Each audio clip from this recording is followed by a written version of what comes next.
سابقہ امت گناہ کرتی تھی، فوراً شکل مسخ ہو جاتی تھی، گناہ ان کی پیشانیوں پہ لکھ دیا جاتا تھا۔ فوراً پوری قوم جب اجتماعی طور پر نافرمانی کرتی، اللہ خبردار کرتا کہ باز آ جاؤ، جب باز نہیں آتے تو اللہ کی طرف سے عذاب آ جاتا، اور سارے عذاب کے تذکرے قرآن کے اندر موجود ہیں، ہر قوم کا ذکر موجود ہے۔ جب انہوں نے نافرمانی کی اللہ نے طرح طرح کے عذاب بھیجے، سارے قرآن میں ڈیٹیل کے ساتھ موجود ہیں۔ لیکن عرض کرنے کا مطلب یہ ہے کہ باقی امتیں گناہ کرتی، فوراً شکل مسخ، کسی کو بندر بنا دیا جاتا، کسی کے چہرے پیشانی پر گناہ لکھ دیا جاتا، کہیں پوری کی پوری قوم کو نیست و نابود کر دیا جاتا۔ مگر کیا آپ نے کبھی غور کیا ہے؟ کیا امت مصطفیٰ گناہوں کے اندر پیچھے ہے؟ کون سا گناہ ہے جو میں نہیں کر رہا؟ کون سا گناہ ہے جو آپ نہیں کر رہے؟ کون سا گناہ ہے جو انفرادی طور پر نہیں ہو رہا؟ کون سا گناہ ہے یا کون سی نافرمانی ہے جو اجتماعی طور پہ نہیں ہو رہی؟ لیکن آخر کیا وجہ ہے؟ باقی امتوں پر فوراً عذاب آ جاتا تھا، انہیں اللہ ذلیل و رسوا کر دیتا تھا، مگر حضور کی امت ہے کہ گناہ بھی کرتی ہے، نافرمانیاں بھی کرتی ہے، رب عذاب بھی نہیں دیتا، رب العالمین گناہوں کے اوپر پردے بھی ڈال رہا ہے۔ آخر یہ معاملہ کیا؟ عدل کا تقاضا تو یہ تھا اگر وہاں پر جرم پر فوراً سزا مل رہی ہے تو یہاں بھی مجرم کو فوراً سزا ملنی چاہیے، مگر یہاں مہلت دی جا رہی ہے، مہلت دی جا رہی ہے۔ یا رب ذوالجلال معاملہ کیا ہے؟ آئیے ذرا قرآن سے پوچھتے ہیں۔ خالق کائنات جل شانہ نے قرآن مجید برہان رشید کے اندر ارشاد فرمایا، وما کان اللہ لیعذبہم وانت فیہم وما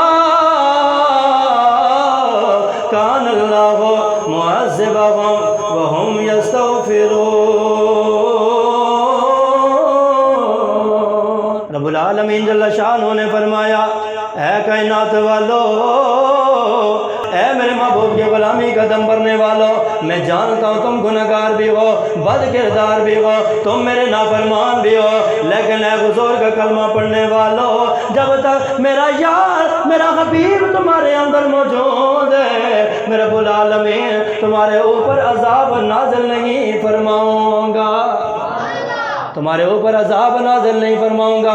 حالانکہ سابقہ امتوں کے اوپر فوراً عذاب آ جاتا تھا، فوراً جرم کی سزا دی جاتی تھی، فوراً گناہ کی سزا دی جاتی تھی، لیکن اللہ رب العالمین نے فرمایا، حضور کا کلمہ پڑھنے والوں، چونکہ تمہارے ساتھ معاملہ عدل والا نے، معاملہ فضل والا گئے، اس لیے ایک وجہ تو یہ گئے اپنے محبوب کے صدقے سے تم پر میں نے عذاب نازل نہیں کیا، تمہیں اپنے عذاب سے بچایا ہوا ہے۔ دوسری وجہ یہ گئے، وما کان اللہ معذبہم وہم یستغفرون۔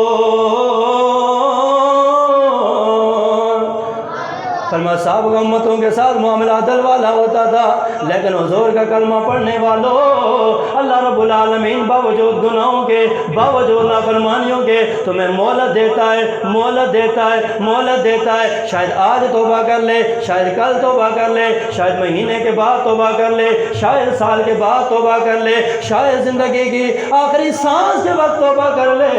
اس لیے رب فرماتا ہے، کائنات والو، جب تک حضور کے غلام، حضور کا کلمہ پڑھنے والے توبہ کرتے رہیں گے، استغفار کرتے رہیں گے، معافیاں مانگتے رہیں گے، تب تک میں ان پر عذاب نازل نہیں فرماؤں گا۔